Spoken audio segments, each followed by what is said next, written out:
चलते हैं श्रीमद् भागवत, जो भगवान का वाङ्मय स्वरूप है।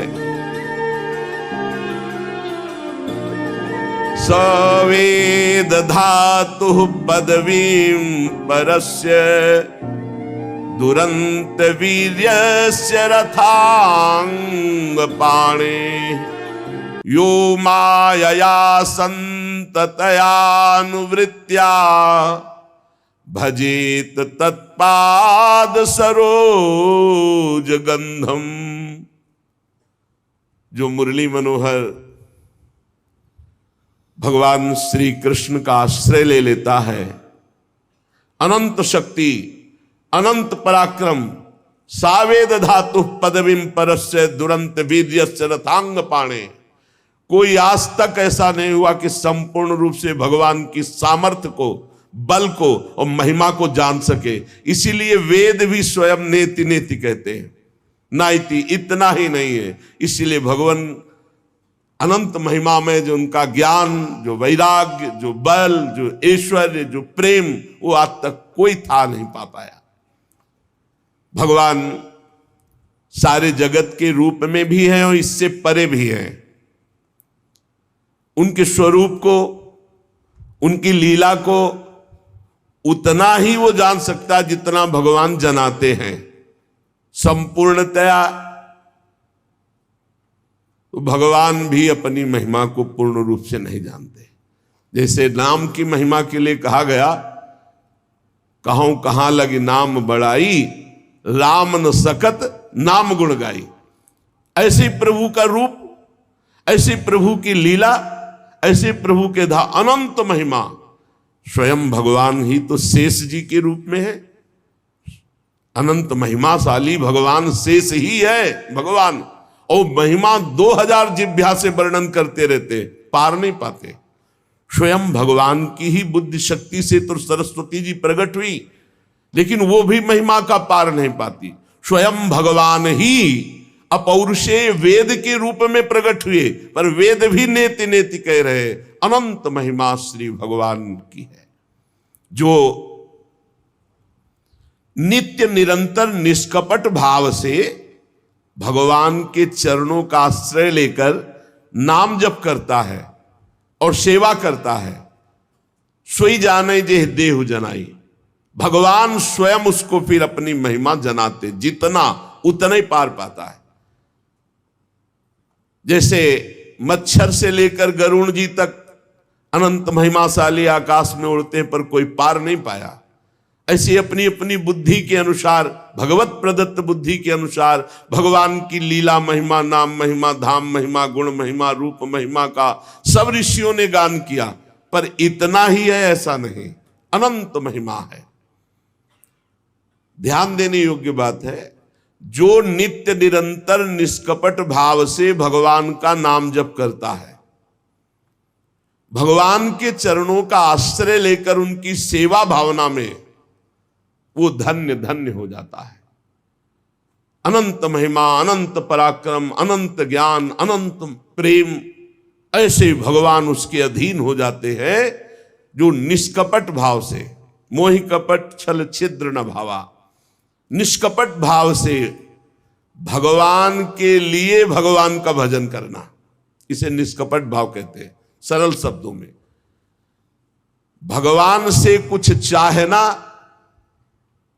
ये अलग बात हो गई, भगवान को चाहना ये अलग बात हो गई। भगवान के लिए भगवान का भजन करना, भजन के लिए भजन करना, भजन किए बिना जिया नहीं जाता, भजन किए बिना रह नहीं सकते, ये है निष्कपट भाव का भजन। भगवान के चरणों का आश्रय, निष्कपट भाव से निरंतर नाम जप और उनकी सेवा, इससे भगवान अधीन हो जाते हैं, अनंत महिमाशाली। सूत जी महाराज कह रहे, शौनकादि ऋषियों, आप लोग बड़े सौभाग्यशाली हैं, धन्य हैं, क्योंकि मानव जीवन विघ्न बाधाओं से भरा हुआ है। आज तुम मस्ती कर लो, कल मस्ती करने लायक नहीं रहोगे, ना शरीर रहेगा, ना समय रहेगा, ना व्यवस्था रहेगी। बड़ा विचित्र है, बड़ा विचित्र। ये मानव जीवन संघर्ष, विपत्ति, अपमान, दुख, दुविधा से भरा हुआ है। संसार में तुम्हें दुख, दुविधा, संघर्ष से केवल एक बचा सकते हैं, भगवान श्री कृष्ण, क्योंकि उन्हीं से ये प्रचंड माया शक्तिशाली है, उन्हीं की शक्ति से। तो जो अनिर्वचनीय प्रेम भगवान से प्राप्त हो गया, तो ना दुख, ना दुविधा, ना संघर्ष, ना विपत्ति, सब आनंदमय हो जाता है। पर ये प्रेम नाम जापक, भगवद आश्रित, भगवत सेवा परायण, उसी को प्राप्त होता है। 3 बातें खास: भगवान का आश्रय, नित्य निरंतर नाम जप और भगवत सेवा। बढ़िया बढ़िया आनंदमय जीवन हो जाएगा, परमानंदमय जीवन। फिर इस जन्म मरण रूपी संसार के भयंकर चक्र में तुम्हें नहीं आना पड़ेगा।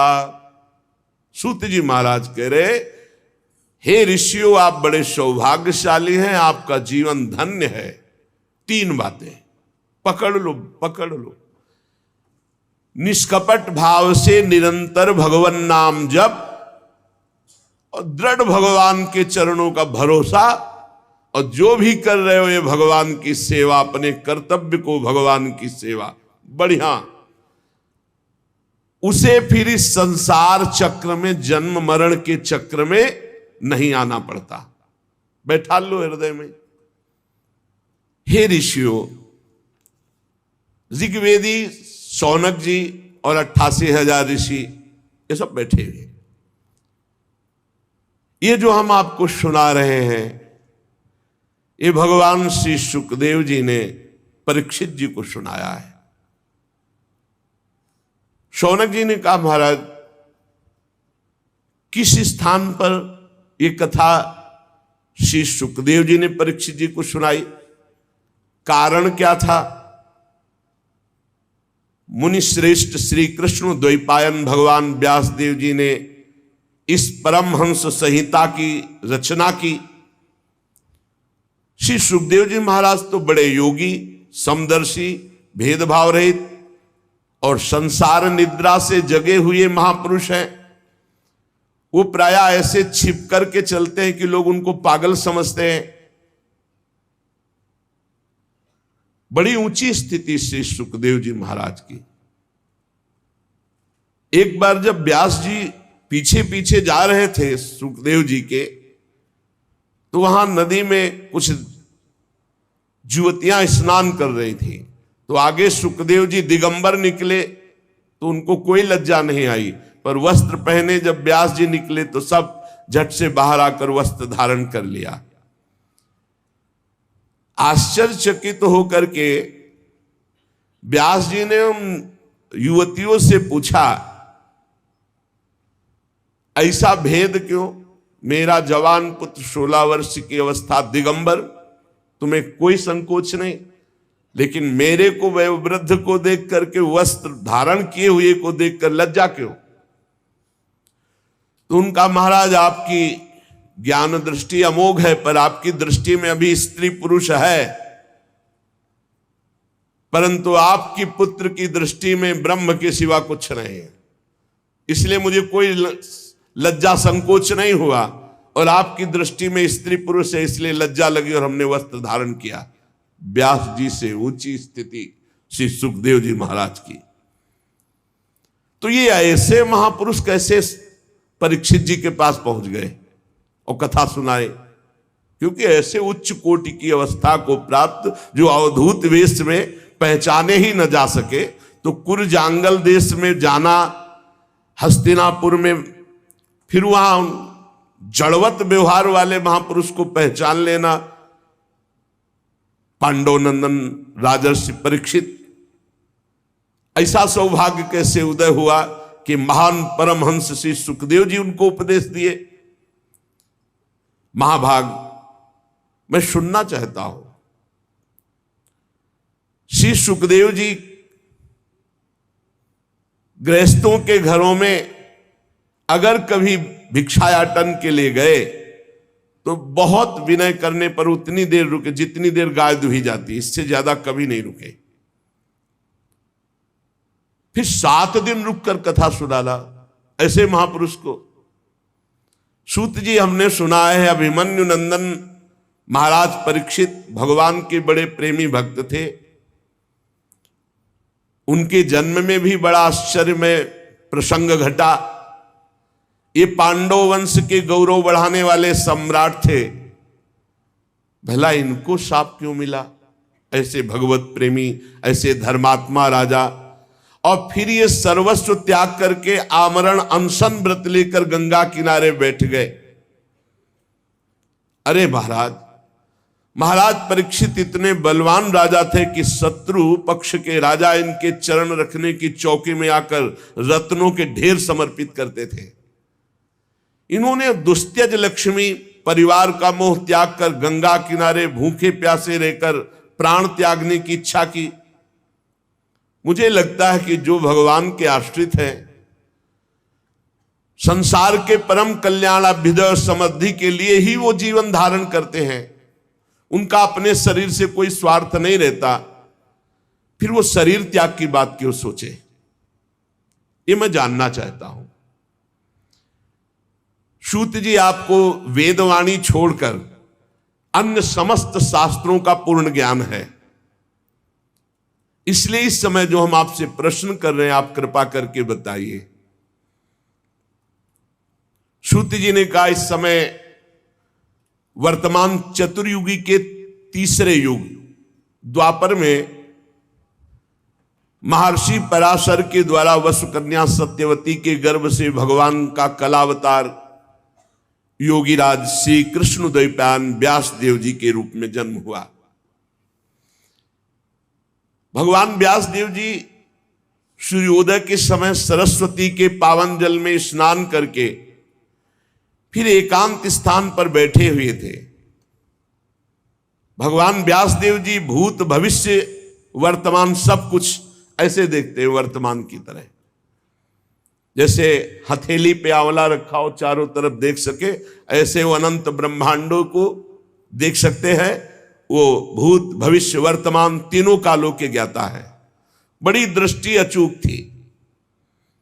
उन्होंने देखा कि एक कलयुग सबकी बुद्धि भ्रष्ट करेगा, भगवत प्राप्ति में बाधा पहुंचा देगा, धर्म का ह्रास हो जाएगा, धर्म संकरता फैल जाएगी, वस्तुओं का पवित्रता और उनमें जो जीवनी शक्ति वो सब ह्रास होती चली जाएगी, संसार के लोग श्रद्धाहीन होते चले जाएंगे, सब शक्ति रहित होते चले जाएंगे, सबकी बुद्धि कर्तव्य का क्या ठीक ठीक निर्णय करने में असमर्थ हो जाएगी। ये कलयुग वर्ण और आश्रम व्यवस्था को भंग कर देगा। देख लो कर रहा है। लोगों की भाग्यहीनता बढ़ती चली जाएगी।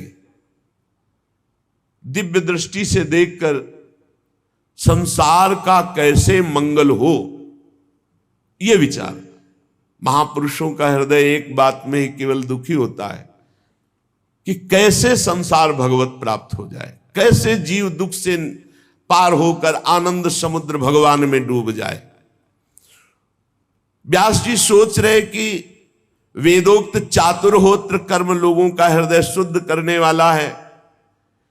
इस दृष्टि से हमने यज्ञों का विस्तार किया। एक वेद के 4 भाग किए, ऋग्वेद, यजुर्वेद, सामवेद, अथर्ववेद। इतिहास पुराणों की रचना की जो 5वां वेद।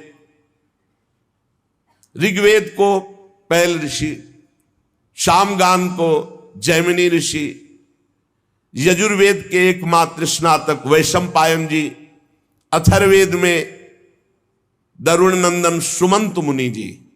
इतिहास और पुराणों में उग्रश्रवादी कह रहे मेरे पिता रोमहर्षण जी।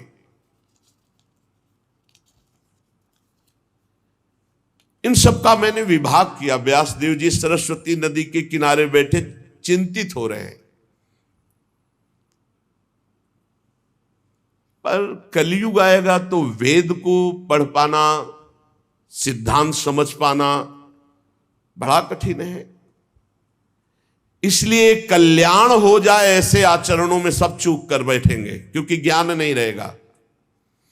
अब उनका भी कल्याण हो जाए जिनकी ज्यादा बुद्धि काम नहीं करती, मन चंचल है, इंद्रियां भोगों में लगी हैं। भगवान व्यासदेव जी ने विचार किया, वेदों का सार हमने पूरे महाभारत में रख दिया।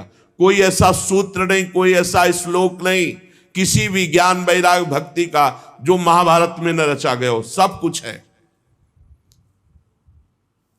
पूरी शक्ति लगा करके हमने जीवों के कल्याण के लिए महाभारत की रचना की। फिर भी आज मेरे मन को शांति नहीं मिल रही। ऐसा लग रहा है कि सहज सरल मार्ग भी जगत के कल्याण के लिए हमने प्रकट नहीं किया। व्यास जी मनी मनी ऐसा विचार करके बड़े खिन्न हो रहे हैं। व्यास जी सोच रहे मेरी खिन्नता कब कैसे मिट सकती है। मैंने निष्कपट भाव से ब्रह्मचर्य व्रत धारण किया, वेदों का स्वाध्याय, गुरुजनों का, अग्नियों का सम्मान, महाभारत के रूप में पूरा वेद का रहस्य खोल दिया। मैं ब्रह्म तेज से संपन्न हूं और समर्थ हूं, फिर भी आज खिन्नता क्यों? हमें लगता है कि भगवान को प्रिय, भगवान की प्राप्ति कराने वाला सहज सरल मार्ग हमने अभी प्रकाशित नहीं किया, इसलिए मेरा हृदय खिन्न हो रहा है। भगवान व्यासदेव जी इस प्रकार जब खिन्न होकर सोच ही रहे थे, तभी देखा वीणा की झनकार करते हुए नारायण नारायण देवर्षि नारद जी। देवर्षि नारद जी को आया देखकर व्यास जी खड़े हो गए और देवर्षि नारद जी का पूजन किया। सुखपूर्वक वीणा पाणी भगवान नारद जी को विराजमान किया, पूजन किया। व्यास जी की तरफ देखकर नारद जी ने कहा, व्यास जी आपका शरीर एवं मन दोनों कर्म और चिंतन से संतुष्ट है ना? आपके शरीर से कर्म और आपके मन से चिंतन दोनों सही है ना? क्योंकि आपका इस समय खिन्न अवस्था दिखाई दे रही, या आपका चिंतन या कर्म, इसी से खिन्नता उदासीनता होती है। दोनों सही है ना? आपकी तो जिज्ञासा पूर्ण हो चुकी, आप ब्रह्मबोध संपन्न महापुरुष हैं। आपने जगत कल्याण के लिए महाभारत की रचना की, वेद का विभाग किया, सब सूत्र खोल दिए महाभारत में। सनातन ब्रह्म तत्व को भी खूब विचारा है आपने, जाना है, अनुभव किया है। फिर आपका जो आज हम दर्शन कर रहे हैं ठीक नहीं लग रहा। ये अकृतार्थ पुरुष की तरह आप खिन्न क्यों दिखाई दे रहे हैं? व्यास जी ने कहा, आपने मेरे विषय में जैसा देखा ठीक वैसा ही मैं खिन्न हूं।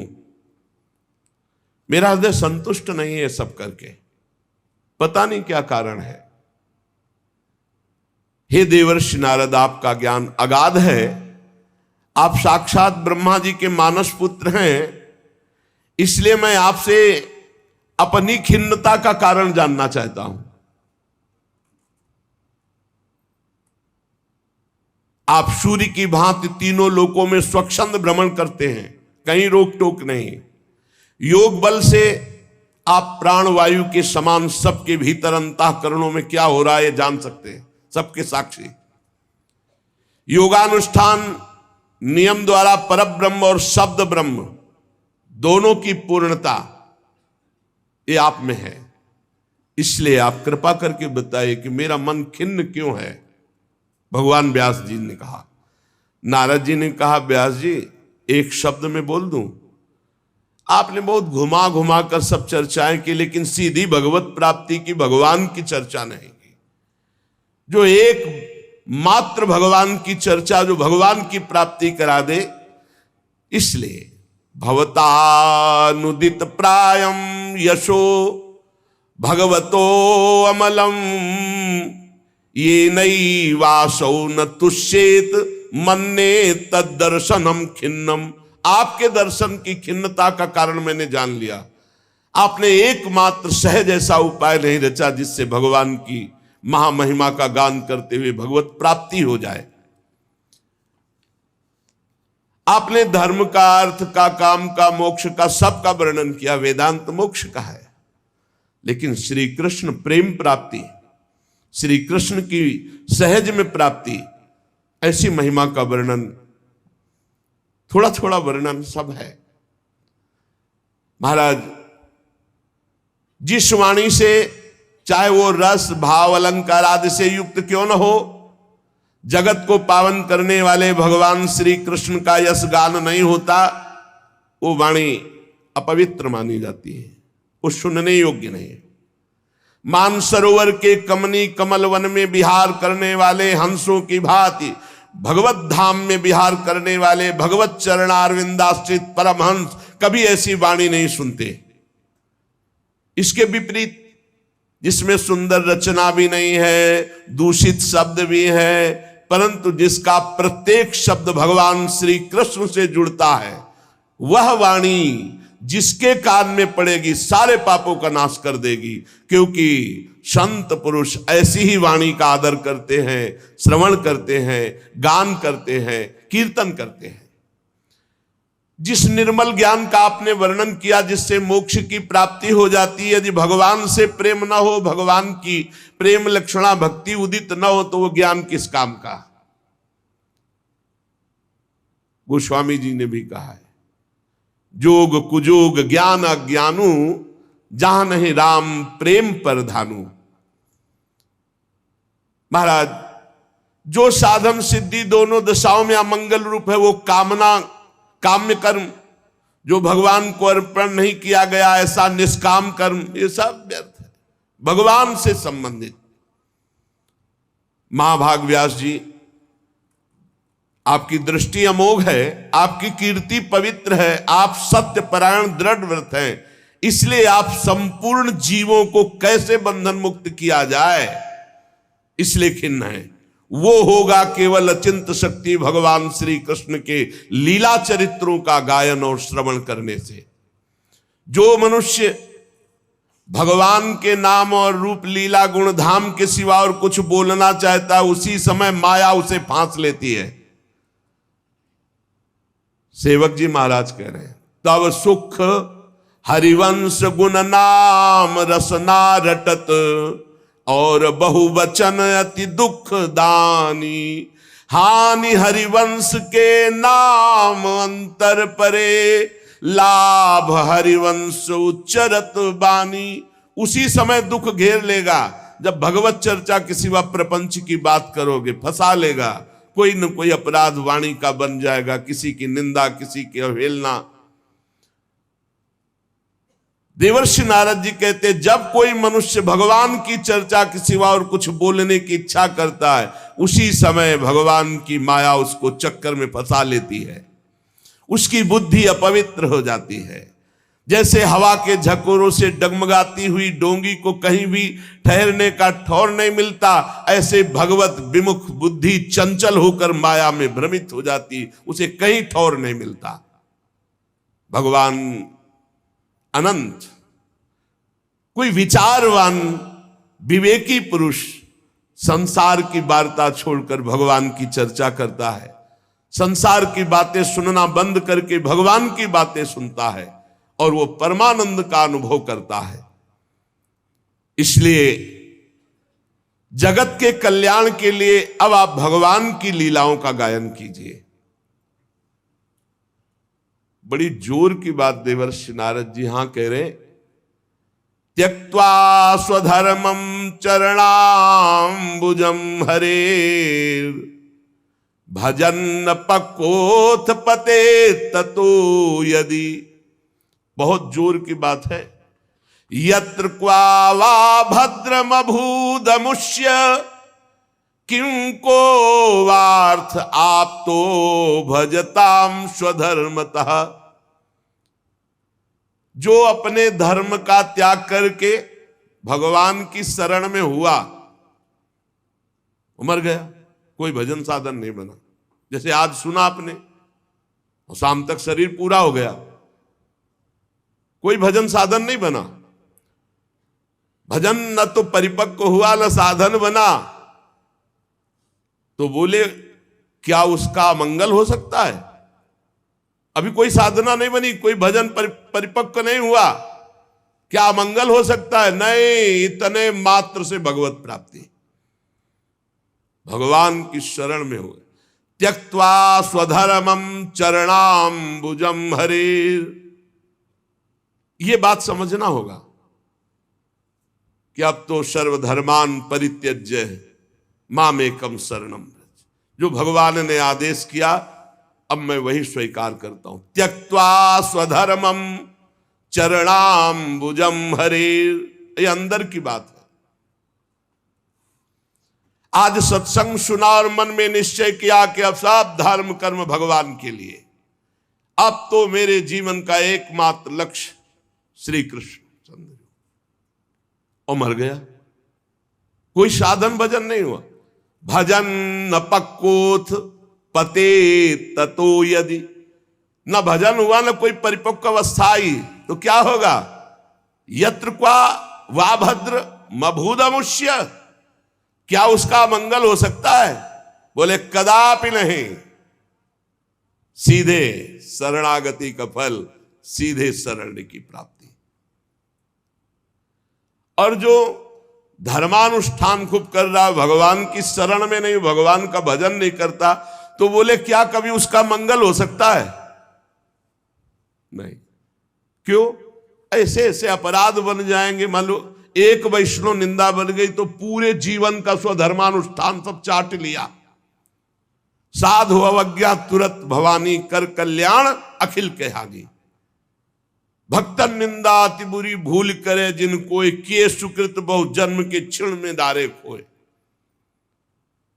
कौन सा लाभ मिल जाएगा यदि हरि से विमुख होकर धर्मानुष्ठान करता है और हरि के शरणागत हो गया, सब धर्मों को भगवान के चरणों में समर्पित कर दिया और शरीर छूट गया, कोई भजन परिपक्व नहीं हुआ, तो भी उसे भगवत प्राप्ति होगी, क्योंकि वो भगवान की शरण में। त्यक्त्वा स्वधर्मम चरणाम्बुजम हरेर, भजन न पक्कोथ पते ततो यदि, पक्का नहीं हुआ, सिद्ध नहीं हुआ, कुछ नहीं, शरीर छूटा भगवान को, क्यों? भगवान की शरण में था।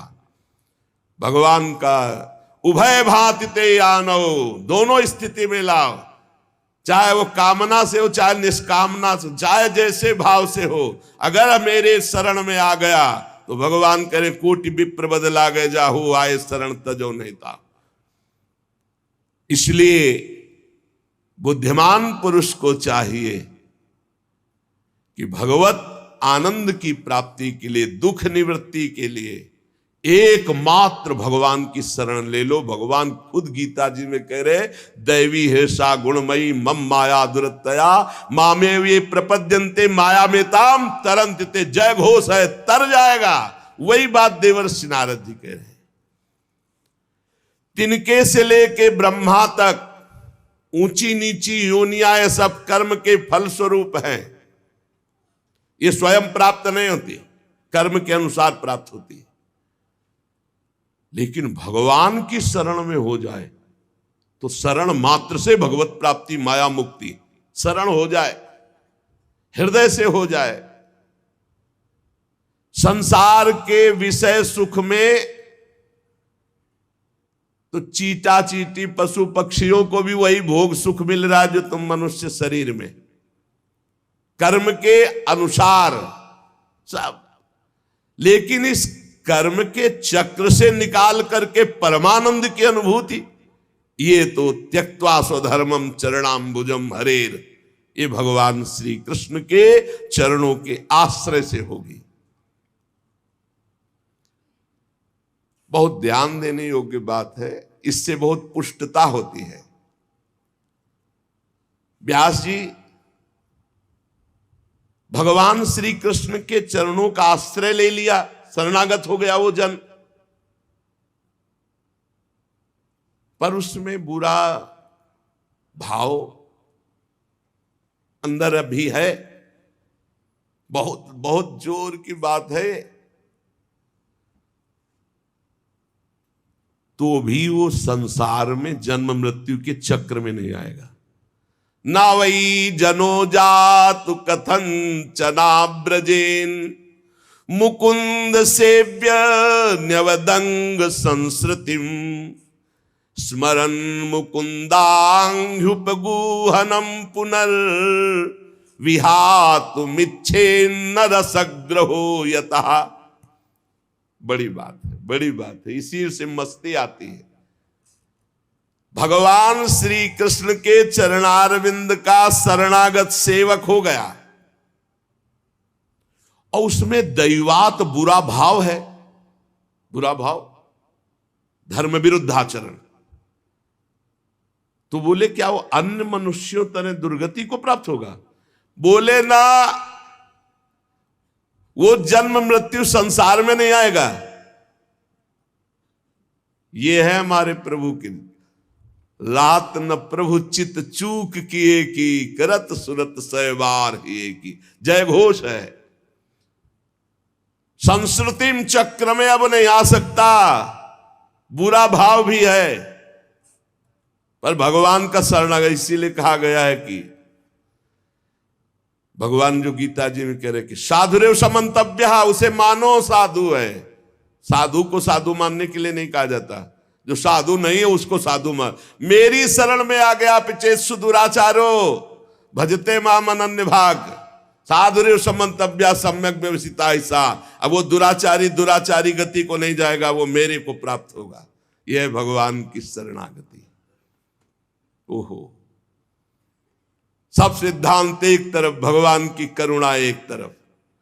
व्यास जी जो भगवान श्री कृष्ण के चरणारविंद की शरण में आ गया,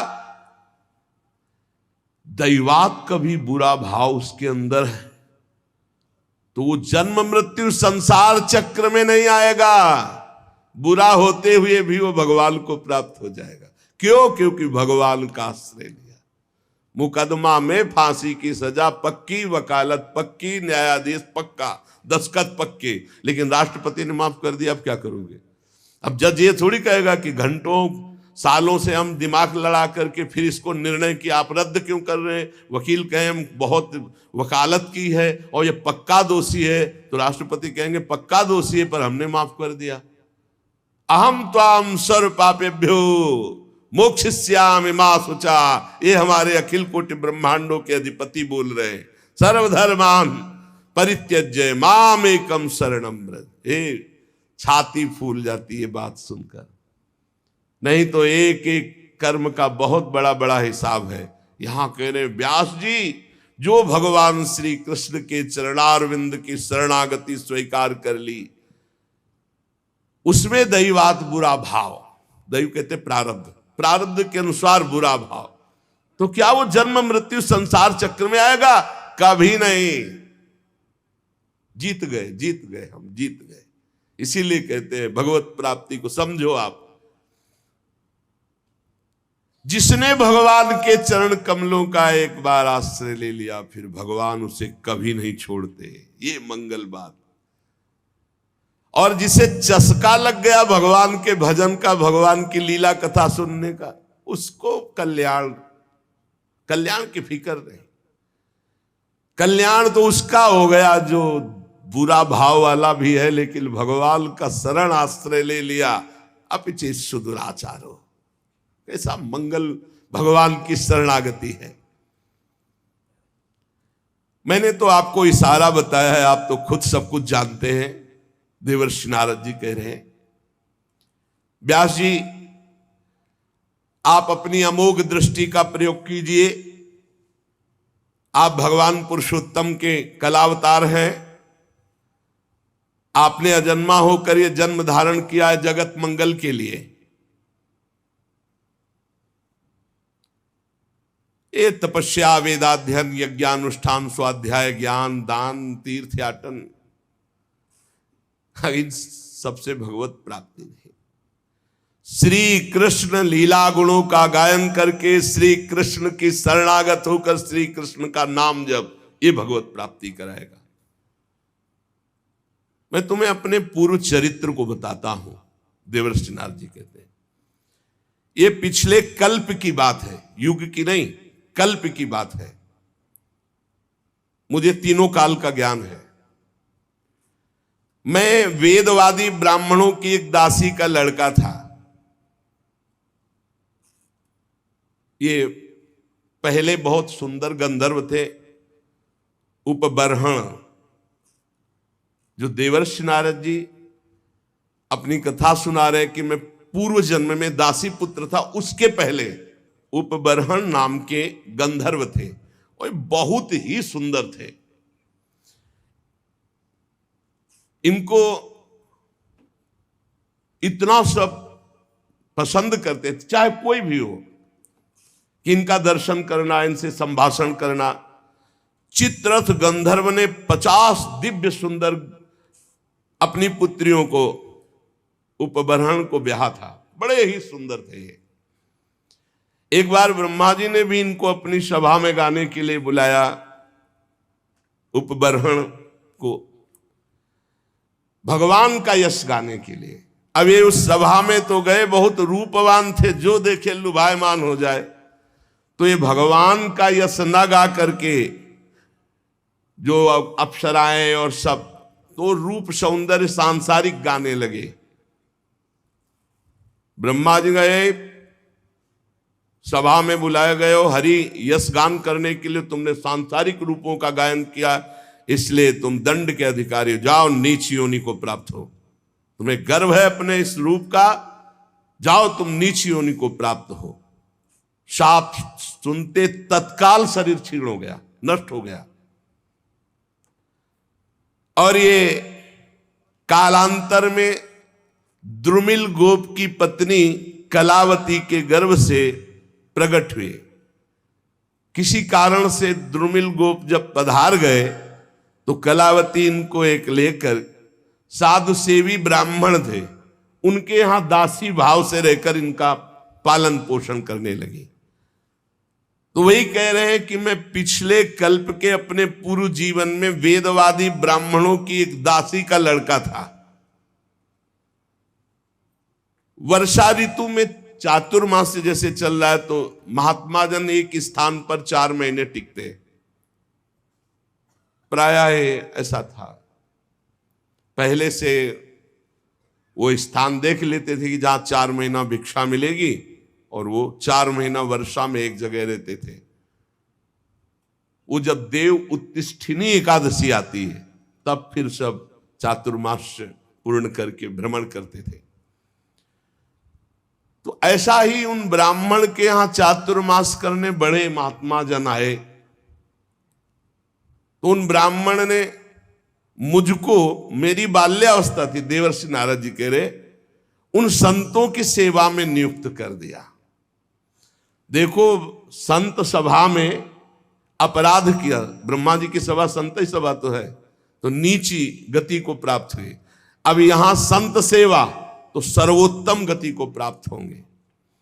मुझे संत सेवा में नियुक्त कर दिया गया। ये बड़ा सौभाग्य होता है जब संत सेवा का अवसर मिले, उनके चरण धोने का, उनको परोस के पवाने का, उनकी जूठल पत्तल फेंकने का, उनकी पत्तल से जूठे किनका लेकर, बड़ा इससे जो भगवत प्रेमी महात्मा, ये संसारिक लोग उपहास करेंगे, न मत सुनना, ये संसार के रजोगुणी लोग नहीं जानते हैं। बातुल भूत विवश मतवारे, ये ते नहीं बोले बचन विचारे, तिनकर कहा सुने नहीं काना।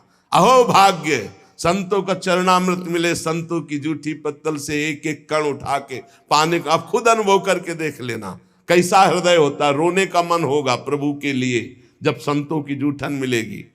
यद्यपि मैं बालक था, पर मैं संतों के सामने बहुत सौम्य होकर रहता, चंचलता नहीं करता। बालक था इसलिए हमारी इंद्रिय विषय भोग संबंधी कोई चेष्टा ही नहीं थी, और खेल कूद में मेरी रति नहीं थी। तो संत मुझे बहुत पसंद करते, क्योंकि शांत भाव रहना, उनकी आज्ञा में रहना, उनकी सेवा में। तो सब संत हमें सेवा देते, ए पानी ले आओ, ए ऐसा। मेरा शील स्वभाव देखकर समदर्शी सब संतों ने हम पर बड़ी कृपा की। उच्छिष्ट ले पान अनुमोदितो द्विजयी, सकृत्स्म भुंजे तदपास्त किलविषा। देख लो, मुझे संतों की जूठी पत्तल फेंकना, उनके पात्र मार्जन करना और उसमें लगा हुआ जूठन निकाल के एकत्रित करके खाना, इससे क्या हुआ? भुंजे तदपास्त किलविषा, जितने पाप थे सब भस्म हो गए। ये बड़ी बात है, ये बड़ी बात है। सब जनों को यही समझाते, जबरदस्ती आ गए, चलो संत सेवा में, चलो संत सेवा करो, चाहे आपको दोना पत्तल फेंक, कुछ भी करो। संत आ रहे हैं, आप इत्र छिड़को। संत आए, उनके चरण धो, एक रुमाल से पूछो, एक उनकी आरती करो, एक चंदन लगाओ, बैठा लो, भगवान की तरह उनको पवाओ, और जब पा के चले तो उससे जूठन उठाओ, एक एक किनका उठाकर एकत्रित करके पाओ। तो कह रहे सत्कृष्ण भुंजे तदपास्त किलविषा, सारे पाप भस्म हो गए। जो बर्तनों में, पात्र में लगी हुई जूठन होती, उसको एकत्रित कर लेता और एकांत में उसे पाता तो भगवान के लिए रोना आता, हृदय से सारे पाप नष्ट हो गए। अब तो रोज यही सौभाग्य मिलता, चातुर्मास्य भर संतों की कथा सुनना, बैठकर उनकी जूठन पाला, उनकी सेवा करना। तो मेरी भगवान श्री हरि में अपार रुचि हो गई, रुचि, पूरा जीवन व्यतीत हो जाता है। उद्देश्य श्री भगवान भले हो, लेकिन रुचि भोग रहती है, रुचि संसार रहती है, रुचि भगवान में हो गई। ये संतों का जूठन, संतों के वचनामृत श्रवण का। प्यारे व्यास जी, संतों के संग में जब भगवान की लीला कथा होती तो मैं एकाग्रता पूर्वक सुनता और रोता, क्योंकि हृदय पवित्र हो रहा है। मेरी भगवान में अपार प्रीति होने लगी, भगवान में रुचि, महात्माओं की सेवा से मेरी बुद्धि भगवान में अचल हो गई। ये बहुत बड़ी बात, बुद्धि का भगवान में अचल हो जाना। अब उस बुद्धि में शुद्ध ज्ञान जागृत हुआ। बालक ही हैं अभी, ये संपूर्ण संसार असत है, ये ब्रह्म स्वरूप में कल्पित है, ये सत्य नहीं है। मैं ऐसा देखने लगा, ये बहुत ऊंची स्थिति। इस प्रकार शरद और वर्षा, इन दो ऋतुओं में तीनों समय महात्माओं का चरण धोना, महात्माओं की जूठन पाना, महात्माओं के वस्त्र धोना, उनके पास बैठकर भगवान की चर्चा सुनना, मेरे चित्त से रजोगुण तमोगुण का पूरा नाश और विशुद्ध त्रिगुणातीत भक्ति का प्रादुर्भाव हो गया। तस्यैवं मेनुरक्तस्य प्रसितस्य हतैन सह श्रद्धानस्य बालस्य दान्तस्यानुचरस्य च। मेरा संतों में बड़ा अनुराग हो गया, बड़ी प्रीति हो गई। मैं विनय पूर्वक संतों से यदि कुछ लेना है तो दैन्य, जैसे भगवान को दैन्य प्रिय से संतों से मैं विनय पूर्वक बर्ताव करता। संत जन मेरी श्रद्धा, मेरा संयम, मेरी विनम्रता, आज्ञाकारिता, ये देख करके बहुत प्रसन्न हुए। जब जाने का समय हुआ तो मैं सब संतों के चरणों में लौटकर रोया कि अब कैसे जीऊंगा। 4 महीने आपका सानिध्य, चरणामृत, वचनामृत, उच्छिष्टामृत। उनमें से जो एक महापुरुष थे वे एकांत ले गए और उन्होंने भगवान के गुरुहितम ज्ञान का हमें उपदेश किया, जिसका उपदेश आगे भगवान ने उद्धव जी को किया है एकादशी स्कंद में। भगवान श्री कृष्ण के माया के प्रभाव को मैं जान गया। अब तो कुछ अच्छा नहीं लगा, कैसे भगवान मिले, कैसे भगवान का दर्शन। सत्य संकल्प व्यास जी पुरुषोत्तम भगवान श्री कृष्ण के प्रति समस्त कर्मों को समर्पित कर देने से और निरंतर भगवान की स्मृति से तीनों तापों का नाश करने वाला शुद्ध ज्ञान प्रकट हो जाता है। वो मेरे हृदय में प्रकट हो गया। अब तो जन्म मृत्यु चक्र में डालने वाली माया का मेरे ऊपर कोई प्रभाव नहीं। बड़ी प्रसन्नता हृदय में, पराभक्ति का प्रादुर्भाव। अब प्रभु का नाम गुण स्मरण बस यही चल पड़ा। प्रभु का नाम जप रहे, प्रभु की लीला गायन कर रहे, प्रभु का स्मरण कर रहे। कभी कभी एकांत में, हे प्रभु मैं आपको नमस्कार करता हूं, हे प्राणाधार आपका कैसे साक्षात्कार होगा, ऐसे प्रार्थना करता।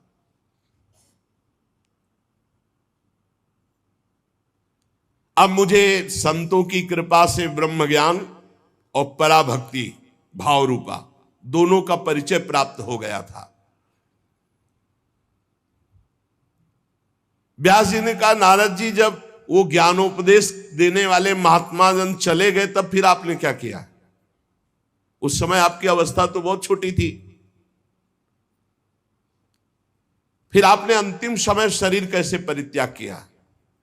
और आप इस समय पूरी याद रखे हुए हैं, काल तो सब स्मृति का नाश कर देता है।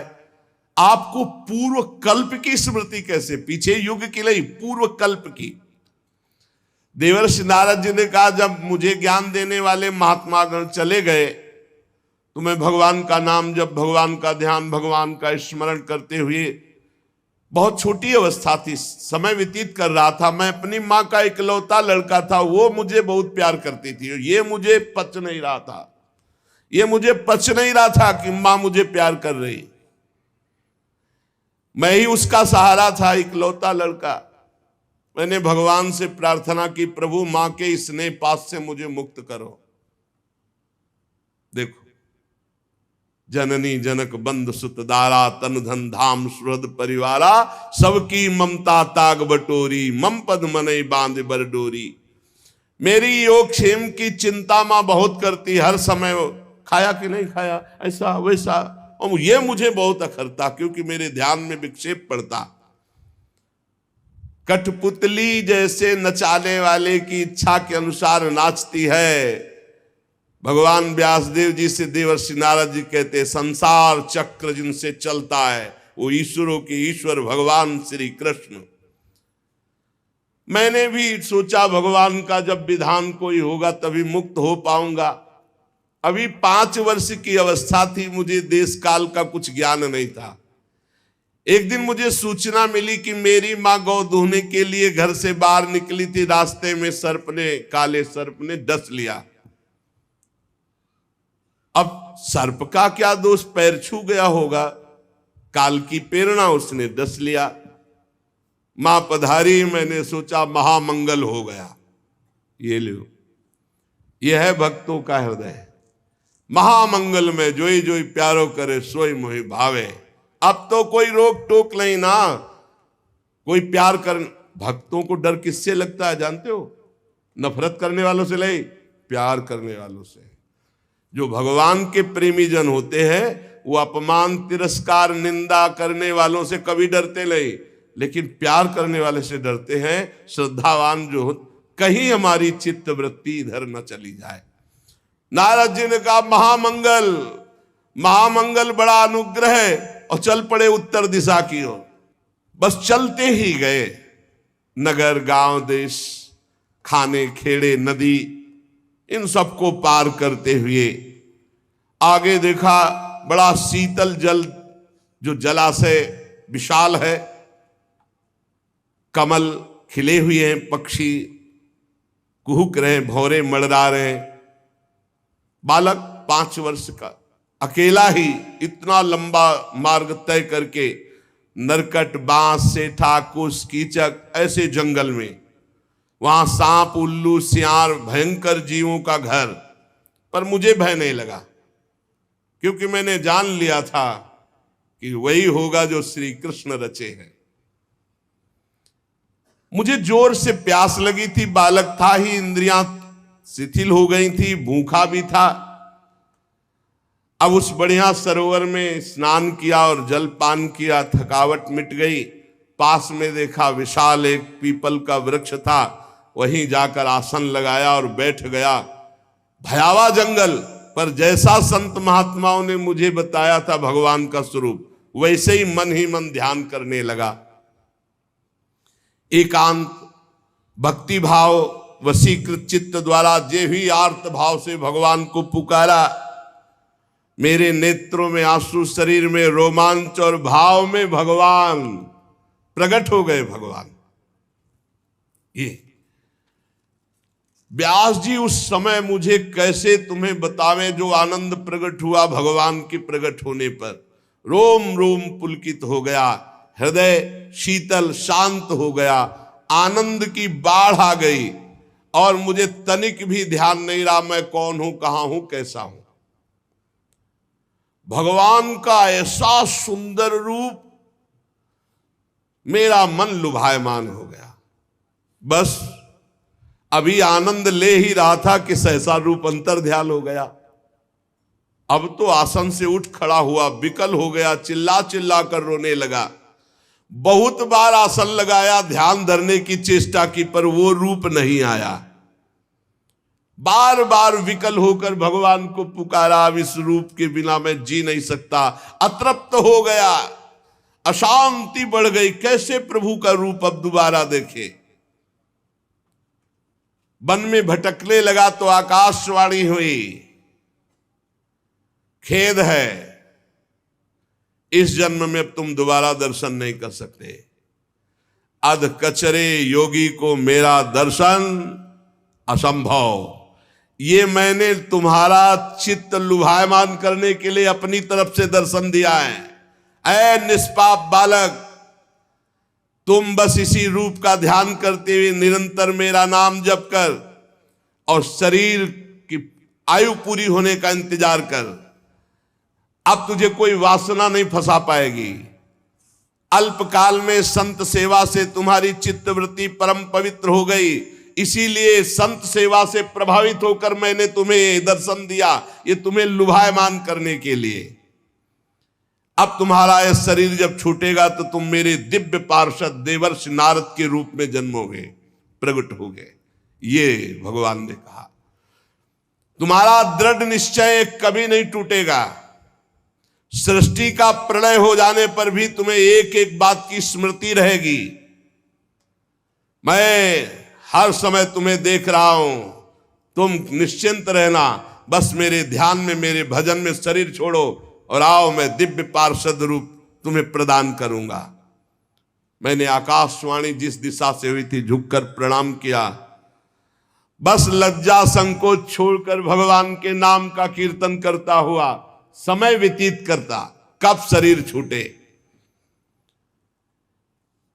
स्पृहा, मद, मत्सर ये सब नष्ट हो चुके थे।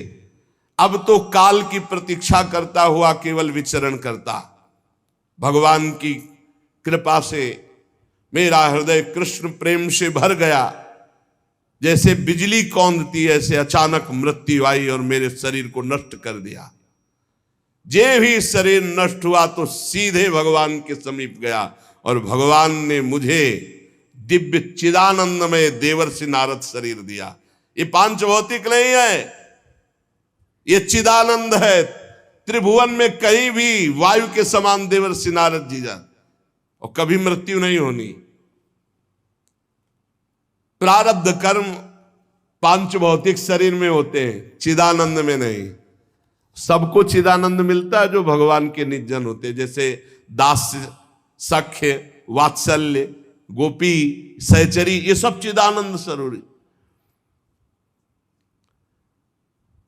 जब भगवान नारायण कारणों प्रणयकालीन समुद्र के जल में शयन करते हैं, उस समय भगवान ब्रह्मा जी सारी सृष्टि को समेट के, जैसे दुकानदार अपनी पूरी दुकान को समेट के घर जाता है, ऐसे सब समेट के भगवान की श्वास के साथ उनके उदर में जाके पूरी सृष्टि लेके शयन करते हैं। 1000 चतुर्युगी बीत जाने पर जब ब्रह्मा जी जगते तब सृष्टि करने के लिए तीनों लोकों के जीव सब बाहर आ जाते हैं। फिर दुकान फैला दी। ये ऐसे ही चल रहा है। मैं भगवान की कृपा से बैकुंठ से लेकर अनंत जितनी रचना है सब में बिना रोक टोक के विचरण करता हूं। मेरा कभी एक क्षण के लिए भी भगवान का भजन नहीं छूटता। और भगवान ने मुझे अपने कर कमल से स्वर ब्रह्म ये वीणा दी है, और इस वीणा में सा रे गा मा पा ध नी, सा षडज, र ऋषभ, गा गांधार, मा मध्यम, पा पंचम, धा धैवत और ना निषाद, ये सातों स्वर, सातों राग, ये सब विराजमान है इस वीणा में। षडज, ऋषभ, गांधार, मध्यम, पंचम, धैवत, निषाद, सा रे गा मा पा ध नी। ये विभूषित दिव्य वीणा है। इसमें मैं भगवान के नाम का और लीलाओं का गायन करता रहता हूं, और जब चाहता हूं उसी समय प्रभु प्रकट होकर मुझे दर्शन देते हैं। जब जब जहां पुकारा भगवान वहीं है। कैसा सौभाग्य ये भजन का फल। तुरंत बुलाने पर तुरंत आकर भगवान हमें दर्शन देते। देवर्षि नारद जी कह तुरंत आहूत यु में शीघ्रम दर्शनम याति चेतसी। हे कृष्ण, तो उसी समय जिस समय पुकारा तो कह रहे हैं आहूत यु में शीघ्रम दर्शनम याति चेतसी, उसी समय शीघ्रता पूर्वक भगवान आते हैं। जिन लोगों का चित्त निरंतर विषय भोगों की कामना से आतुर हो रहा है, उनके लिए बात समझना भी बड़ा कठिन होगा। लेकिन यदि वो भी नाम जप करने लगे, भगवान की लीलाओं का गायन करे, तो मेरा अपना अनुभव है कि इसी से उनको भगवत प्राप्ति हो जाएगी।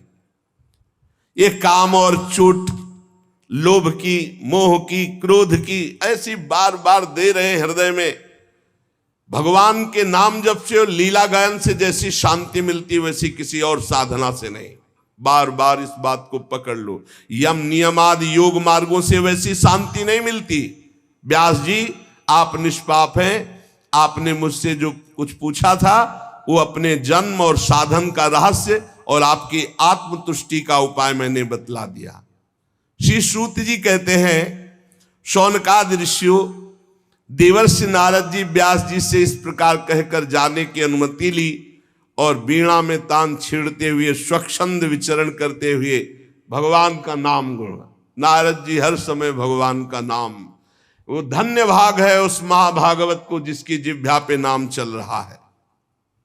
आहा अहो देवर्षि धन्योयम यत् कीर्तिम सारंग धन्वना, गायन माद्यन निदम तंत्र्या रमयत्यातुरम जगत। हर समय वीणा में नारायण नारायण नारायण नारायण और भगवान की लीलाओं का गायन। धन्य है ये देवर्षि नारद जो सारंग पाणी भगवान श्री हरि की कीर्ति, उनका नाम हर समय आनंद मगन होकर गाते हैं, और त्रिभुवन में जिधर जाते हैं उधर मंगल करते हैं, त्रिताप का नाश करते हैं। श्री शौनक जी ने पूछा, सूत जी, सर्वज्ञ एवं सर्वशक्तिमान भगवान व्यास देव जी ने जब नारद जी का ये वचन सुना, फिर उनके चले जाने पर उन्होंने क्या किया? श्री सूत जी ने कहा, ब्रह्म नदी सरस्वती के पश्चिम तट पर शाम्याप्रास नामक एक आश्रम है। वहां ऋषियों के यज्ञ चलते ही रहते हैं। वहीं व्यास जी का अपना आश्रम है। उसके चारों ओर बेर का सुंदर वन है। उस आश्रम में बैठकर उन्होंने आचमन किया, बद्रीवन, और स्वयं अपने मन को समाहित किया। उन्होंने भक्ति योग के द्वारा अपने मन को पूर्णतया एकाग्र और निर्मल करके आदि पुरुष परमात्मा और उनके आश्रय में रहने वाली माया को देखा, जिस माया से मोहित होकर ये जीव तीनों गुणों से अतीत होने पर भी अपने को त्रिगुणात्मक मान लेता है, और इस मान्यता के कारण भारी दुख भोगता है, जन्म मरण आदि। इस अनर्थों की शांति का साक्षात साधन है केवल भगवान का निरंतर चिंतन। पकड़ो, संपूर्ण माया से बचने का एकमात्र उपाय है निरंतर भगवान का भजन, निरंतर चिंतन। परंतु संसार के लोग इस बात को नहीं जानते हैं। यही कारण है कि उनकी दुर्गति होती है। बात पकड़ लो।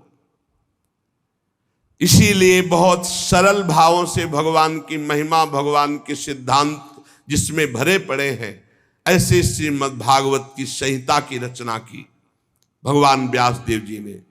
इसके श्रवण मात्र से पुरुषोत्तम भगवान श्री कृष्ण के प्रति परम प्रेममयी भक्ति हो जाती है। जो निरंतर भगवान की भक्ति से हृदय भरा रहता है उसका परिचय होता है कि निरंतर भगवत स्मरण परायण। भक्ति का क्या स्वरूप है? देवर्षि नारद जी ने बताया, तदर्पिता अखिलाचारिता तद्स्मरणेन परम व्याकुलते। हर समय भगवान के स्मरण में इतना मगन है कि स्मरण छूटने का आभास मात्र हो जाए तो परम व्याकुल हो जाए और हर आचरण भगवान को समर्पित। यही परम भक्ति योग है। जो ये भक्ति योग धारण करता है तो उसका शोक नष्ट हो जाता है, मोह नष्ट हो जाता है, भय नष्ट हो जाता है, विकार नष्ट हो जाते हैं, वो निर्विकार हो जाता है। इस महान भागवत संहिता को अपने प्रिय श्री सुखदेव जी को पढ़ा, क्योंकि यही अधिकारी दिखाई दिए भगवान व्यास देव जी को। शौनक जी ने पूछा, सुखदेव जी तो अत्यंत निवृत्ति परायण है, वो आत्मा में रमण करते रहते हैं, उनको पढ़ने लिखने का ग्रंथ अभ्यास का कैसे भाव आ गया? 18,000 श्लोक पढ़े कैसे? वो तो अपने स्वरूप में रमण करते हैं। श्री सूत जी ने कहा, जो लोग वास्तविक ज्ञानी हैं, जिनकी अविद्या की गांठ खुल गई है, ऐसे आत्माराम पुरुष भी भगवान श्री कृष्ण की हेतु रहित भक्ति किया करते हैं, क्योंकि भगवान के गुण ही ऐसे हैं। भगवान के गुण बड़े बड़े सिद्ध आत्मारामों को भी आकर्षित कर लेते हैं। श्री सुखदेव जी तो भगवान के भक्तों के अत्यंत प्रिय और स्वयं भगवान वेद व्यास के पुत्र हैं। भगवान के गुणों ने उनके हृदय को अपनी ओर खींच लिया और वो विवश होकर के श्रीमद् भागवत का अध्ययन किया। आपने प्रश्न किया था कि महाराज परीक्षित ने राज्य लक्ष्मी त्याग करके क्यों गंगा किनारे आमरण अनशन व्रत लिया। जिस समय महाभारत युद्ध में कौरव और पांडव दोनों पक्षों के बहुत से वीर वीर गति को प्राप्त हो चुके थे, भीमसेन की भयंकर गदा के प्रहार से दुर्योधन की जंघा टूट चुकी थी, तब अश्वत्थामा गया नजदीक और कहा, प्रिय मित्र, अब मैं तुम्हारा सेनापति हूं, तुम्हारी जरूर कमर टूट गई है, लेकिन तिलक करो, अब जितने बचे मैं पांडवों से सबका विनाश करूंगा। ऐसा ही हुआ। वो अपने स्वामी दुर्योधन का प्रिय कार्य समझकर जितने सो रहे थे सबको काट डाला था अश्वत्थामा ने। बहुत से वीर बचे थे, बहुत से वीरों को रात्रि में सोते समय सबको, धृष्टद्युम्न आदि सबको, और ये द्रौपदी के पुत्रों को पांडव समझकर काटा था। और ये भगवान ने बचाव पक्ष किया, पांडवों को उठा करके अपने शिविर की तरफ ले गए और वहां द्रौपदी के पुत्र सोए हुए थे, तो समझा कि ये पांचों पांडव, क्योंकि ज्यों के त्यों वैसे ही महारथी थे, ये सोते हुए सबको काट डाला। द्रौपदी के 5 पुत्रों के सिर काट करके दुर्योधन के पास लाया और कहा, मैं पांडवों का सर ले आया, देखो। तो उनका भीम का सर लाओ। तो भीम का सर, भीम के जो पुत्र थे उन 5 में उनका दिया, जे भी दबाया तो फट गया उनका हेड। भीम का सर ऐसा नहीं होता। तब देखा कि ये तो पुत्र, अब तो कहा है तुमने तो हमारा सर्वनाश कर दिया, हमारे वंश का ही विनाश कर दिया। अरे हमारी दुश्मनी पांडवों से थी, तुम सोते हुए द्रौपदी के पुत्रों को क्यों मार डाला। बड़ी निंदा की अश्वत्थामा की। जेवी द्रौपदी को पता चला वो तो अत्यंत दुखी हो गई, उनकी आंखों में आंसू बहने लगे। अर्जुन ने उनको सांत्वना दी, कल्याणी सावधान, तुम वीर माता हो, पर मैं तुम्हारे आंसू तभी पोंछूंगा जब उस आताताई का सिर गांडीव धनुष से काट कर तुम्हारे सामने रखूंगा, तब तुम उस पर पैर रखकर अपने पुत्रों की अंत्येष्टि क्रिया करना। अर्जुन ने ऐसी बात कही, भगवान श्री कृष्ण से कहा चलो सारथी बनो और मैं कवच धारण करता हूं, और भयानक गांडीव धनुष की प्रत्यंचा चढ़ाकर गुरुपुत्र अश्वत्थामा को मारने के लिए दौड़े। अपराधी तो था ही, सोते हुए, ये वीर पुरुष का लक्षण नहीं, सोते हुए को नहीं, सावधान करके युद्ध करके मारा जाता है। ये तो बहुत निंदनीय कर्म, तो निंदनीय कर्म से बड़ा भयभीत था अश्वत्थामा। जब देखा कि भगवान श्री कृष्ण सारथी और रथी अर्जुन और गांडीव में प्रत्यंचा चढ़ाकर ललकारते हुए आ रहे हैं, तब प्राणों की रक्षा के लिए भागा। जहां जहां भागा वहां वहां भगवान श्री कृष्ण रथ को, उसने देखा कि अब तो मारा गया मैं, तो अपने बचाव के लिए एकमात्र साधन ब्रह्मास्त्र का संधान किया,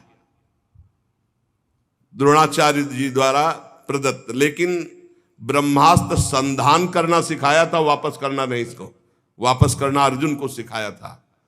योग्य शिष्य पुत्र से भी अधिक प्यारा होता है। ब्रह्मास्त्र लौटाने की विधि उसे नहीं मालूम थी, पर प्राण संकट आ गया तो तत्काल आचमन किया और ध्यानस्थ होकर ब्रह्मास्त्र का संधान किया। ब्रह्मास्त्र तुरंत प्रचंड तेज, अब तो सीधे अर्जुन की ओर ब्रह्मास्त्र। अर्जुन जी ने हाथ जोड़ा और भगवान श्री कृष्ण से कहा, श्री कृष्ण तुम सच्चिदानंद स्वरूप परमात्मा हो, मैं जानता हूं तुम्हारी शक्ति अनंत है। तुम ही भक्तों को अभय देने वाले हो, जो संसार की धधकती हुई आग में जल रहे उन जीवों को उबारने के एकमात्र तुम ही लक्ष्य हो प्रभु। तुम प्रकृति से परे रहने वाले आदि पुरुष साक्षात परमात्मा हो। तुम अपनी स्वरूप शक्ति से बहिरंग एवं त्रिगुणमयी माया को दूर भगाकर अपने अद्वितीय स्वरूप में स्थित हो। तुम अपने प्रभाव से माया मोहित जीवों के लिए धर्मादि रूप कल्याण का विधान करते हो। हे प्रभु, ये आपका अवतार पृथ्वी का भार हरण करने के लिए, अनन्य प्रेमी भक्तजनों की रक्षा के लिए, उनके चिंतन के लिए, हे सुप्रकाश परब्रह्म परमात्मा श्री कृष्ण, देखो ये भयंकर तेज मेरी ओर आ रहा है। ये मुझको बिल्कुल पता नहीं कि क्या है और ये क्या करेगा। भगवान ने कहा डरो मत, ये अश्वत्थामा का चलाया हुआ ब्रह्मास्त्र है। वो प्राण संकट उपस्थित होने पर इसका प्रयोग तो कर दिया, पर लौटाना नहीं जानता। और इस ब्रह्मास्त्र को कोई दूसरा अस्त्र दबा सके, ऐसा आज तक कोई अस्त्र निर्माण नहीं हुआ। तुम शास्त्र विद्या के पारंगत हो, तत्काल आचमन करो और ब्रह्मास्त्र को शांत करने के लिए ब्रह्मास्त्र का ही प्रयोग करो। अर्जुन विपक्षी वीरों के मारने में बड़े प्रवीण थे। भगवान की बात सुनकर आचमन किया और भगवान की 4 परिक्रमा की और ब्रह्मास्त्र के निवारण के लिए ब्रह्मास्त्र का ही संधान कर दिया।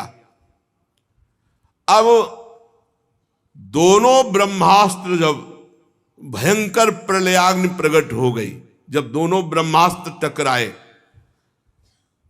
प्रजा जलने लगी। सबने समझा मानो प्रलयकालीन समय आ गया है। भगवान ने इशारा किया तो दोनों ब्रह्मास्त्र को शांत करके अर्जुन ने वापस कर लिया। क्योंकि अर्जुन को देखो, द्रोणाचार्य जी ने अश्वत्थामा को ये विद्या नहीं सिखाई, ये अर्जुन को सिखाई। फिर अर्जुन क्रोध से लाल होकर दौड़ पड़े और अश्वत्थामा को जाकर पकड़ लिया, जैसे कोई बलवान पशु को बांध लेता है, ऐसे बांध लिया और उठाकर लाए, रथ के पीछे के हिस्से में पटक दिया अश्वत्थामा को। भगवान श्री कृष्ण जी भी बहुत कुपित हो रहे थे। कहा अर्जुन, इसको छोड़ना बिल्कुल नहीं, इसने रात में सोए हुए निरपराध बालकों की भी हत्या की है। धर्मवेत्ता पुरुष, असावधान, मतवाले, पागल, सोए हुए बालक, स्त्री, शरणागत, रथहीन, पागल आदि को कभी नहीं मारते। महत अपराध है, ऐसा नहीं मारना चाहिए। और इसने वो सब कर डाला। ये दुष्ट है, क्रूर है। ये जीता रहेगा तो और भी महान पाप करेगा। मेरे सामने तुमने द्रौपदी से प्रतिज्ञा की थी कि जिसने तुम्हारे पुत्रों का वध किया उसका सिर उतार कर लाऊंगा। ये आताताई है, वध किया है, इसने अपने स्वामी दुर्योधन को भी दुख पहुंचाया। अर्जुन देख रहे थे कि भगवान बड़ी मुस्कुराहट के साथ आज्ञा दे रहे हैं, इसका मतलब कुछ रहस्य है। भगवान बार बार कह रहे हैं आताताई है, इसको मार डालो। भगवान रथ हाँक रहे, अर्जुन रथी पथ पे, पीछे अश्वत्थामा बंधा हुआ। अश्वत्थामा को पशु की तरह बांधकर निंदित कर्म करने से बहुत खिन्न उदास द्रौपदी जी ने जे ही ऐसा देखा तो उन्होंने कहा नहीं नहीं, हमारे गुरु पुत्र का ऐसा अपमान नहीं होना चाहिए। नमस्कार, अश्वत्थामा को प्रणाम किया और कहा तत्काल बंधन मुक्त करो। गुरु पुत्र का इस प्रकार अपमान बिल्कुल नहीं। हे अर्जुन, रहस्य सहित सारे धनुर्वेद, उनका उपसंहार जिन गुरुदेव ने दिया वही गुरुदेव ही अपने आत्म पुत्र के रूप में विराजमान, हमको गुरु के समान इसका आदर करना है। द्रौपदी जी ने कहा नहीं नहीं, जैसे मैं आज दुखी हो रही हूं ऐसे इसकी मां कृपी भी दुखी होगी। मैं नहीं चाहूंगी, छोड़ दो इसे, छोड़ दो। आर्यपुत्र तुम धर्मज्ञ हो, गुरु वंश का कभी अपमान नहीं किया जाता। गुरु वंश की सदैव पूजा करनी चाहिए, चाहे जितना भारी पाप बन जाए, कभी दंड नहीं देना चाहिए, कभी व्यथा नहीं पहुंचानी चाहिए। मैं दुखी हो चुकी, अब मैं और किसी को दुखी नहीं करना चाहती। इसकी माता दुखी हो ये मैं नहीं चाहूंगी। जो उच्छृंखल बलवान से भी, चाहे जितना बड़ा बलवान हो, यदि वो गुरुकुल का अपमान करता है, गुरु वंश का अपमान करता है, तो शोकाग्नि के द्वारा वह एक न एक दिन भस्म हो जाता है। द्रौपदी की बात धर्म और न्याय के अनुकूल थी, बिल्कुल कपट नहीं, करुणा और ममता से भरी थी। अतएव राजा युधिष्ठिर जी ने भी इन बातों का अनुमोदन किया। नकुल, सहदेव, सात्यकी, अर्जुन, भगवान श्री कृष्ण, वहां उपस्थित सभी नर नारियों ने द्रौपदी की प्रशंसा की। भीमसेन ने कहा कि ये सब बातें एक तरफ रखो। जिसने सोते हुए बच्चों को काट डाला, ना अपने लिए ना अपने स्वामी के लिए, बल्कि व्यर्थ में मार डाला, तुम सब हटो, इसे घूंसे से मार डालता हूं अभी। भीमसेन ने, भगवान ने द्रौपदी की भी बात सुनी, भीमसेन की बात सुनी। अर्जुन की तरफ देख करके कहा, भगवान श्री कृष्ण बोले, अर्जुन मेरी दोनों आज्ञाओं का पालन करो। द्रौपदी की भी बात रह जाए और भीम की भी बात रह जाए। शास्त्र में दो आज्ञा है, आताताई को मार डालना चाहिए कोई भी हो, और एक आज्ञा है कि कितना भी पतित नीच हो पर ब्रह्म ऋषि की हत्या नहीं करनी चाहिए। मेरी आज्ञा का पालन करो। अर्जुन भगवान के हृदय की बात ताड़ गए, तलवार निकाली, वह अश्वत्थामा के सिर के बाल मोड़ दिए, ब्रह्ममणि थी उसको निकाल लिया। श्रीहीन तत्काल हो गया, ब्रह्म तेज रहित हो गया। रस्सी से उसके बंधन खोले और अपमानित करके निकाल दिया। जा, तुझे जीवन दान देते हैं। ये सबसे बड़ा अपमान मृत्यु तुल्य ही होता है।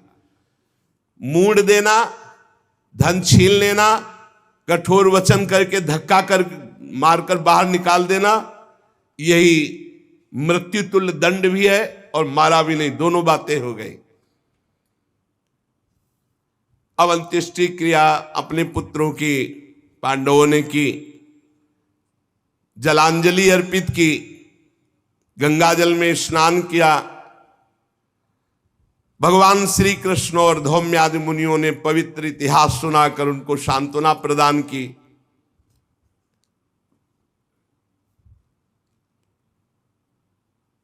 भगवान श्री कृष्ण युधिष्ठिर को राज तिलक, सिंहासन आरूढ़, सब काम ठीक अब हो गया। अश्वमेध यज्ञ करा दिए। जाने का विचार हुआ युधिष्ठिर से और बड़े बुजुर्गों से। भगवान ने कहा अब हम उद्धव आदि के साथ द्वारिका। सबने विवश होकर के भगवान से प्रार्थना की कि अब आपको जाने की अनुमति कौन दे। आपके दर्शन मात्र से सुख मिलता है, पर जैसे आपको सुख मिले। भगवान के लिए दारुक ने रथ सजाया, छत्र चंवर आदि जैसे। भगवान बैठने ही जा रहे थे कि आवाज आई, प्रवा पाहि माम महायोगिन देव देव जगतपते नान्यम तद भयम पश्चे यत्र मृत्यु परस्परम। प्रभु प्रभु रक्षा करो रक्षा करो। आपके अतिरिक्त कोई नहीं है कि इस लोक में मुझे बचा सके, क्योंकि यहां सब परस्पर एक दूसरे की मृत्यु के निमित्त बन रहे। प्रभु ये देखो कोई तेजो में बाण मेरे गर्भ की ओर दौड़ा रहा है। उत्तरा के गर्भ में महाराज परीक्षित थे। स्वामिन मुझे भले मार डाले लेकिन मेरे गर्भ की रक्षा हो, मैं आपकी शरण में हूं। भक्तवत्सल भगवान ने दृष्टि डाली तो देखा कि ये नीच माना नहीं, ब्रह्मास्त्र का प्रयोग गर्भस्थ शिशु पे कर दिया स्वस्थामा ने। और उधर 5 बाण संधान किए पांडवों को, कि वंश नहीं रहने देंगे। पांडवों को भी नष्ट करने के लिए 5 बाण और 1 बाण उत्तरा के गर्भ में विराजमान महाराज परीक्षित के नाश के लिए ब्रह्मास्त्र का प्रयोग। पांडवों ने देखा, बोले प्रभु ये 5 बाण तेजों में हमारी ओर आ रहे हैं। सबने अस्त्र उठा लिया। भगवान ने कहा तुम सब शांत हो जाओ। ध्यान किया सुदर्शन चक्र का। यह अमोघ अस्त्र है, भगवान का पार्षद है। और सुदर्शन चक्र को रक्षा में लगा दिया। पांडवों की कोई भी अस्त्र शस्त्र अब छू नहीं सकता। देखो ये कथाएं ही नहीं है, इनको जीवन में उतारना है। हर परिस्थिति में यदि हम भगवान का आश्रय लिए रहेंगे तो भगवान हमारी रक्षा करेंगे पक्का। सुदर्शन चक्र से निज जनों की रक्षा की।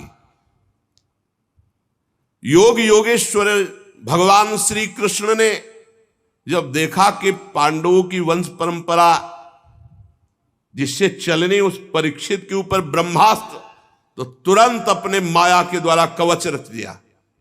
गर्भस्थ शिशु को कवच में, सुदर्शन चक्र की रक्षा में पांडवों को।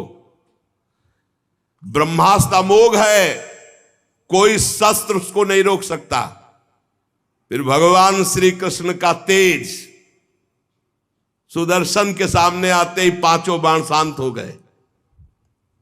ये कोई आश्चर्य की बात नहीं, भगवान सर्वाश्चर्यमय है। भगवान निज शक्ति माया से स्वयं अजन्मा होकर संसार की सृष्टि पालन और लय करते हैं। भगवान श्री कृष्ण ब्रह्मास्त्र की ज्वाला तो सुदर्शन से, और आप अंदर सूक्ष्म रूप रख करके गर्भस्थ शिशु परीक्षित की रक्षा की। बड़ा सौभाग्य परीक्षित जी का, गर्भ में भगवान के दर्शन हो गए।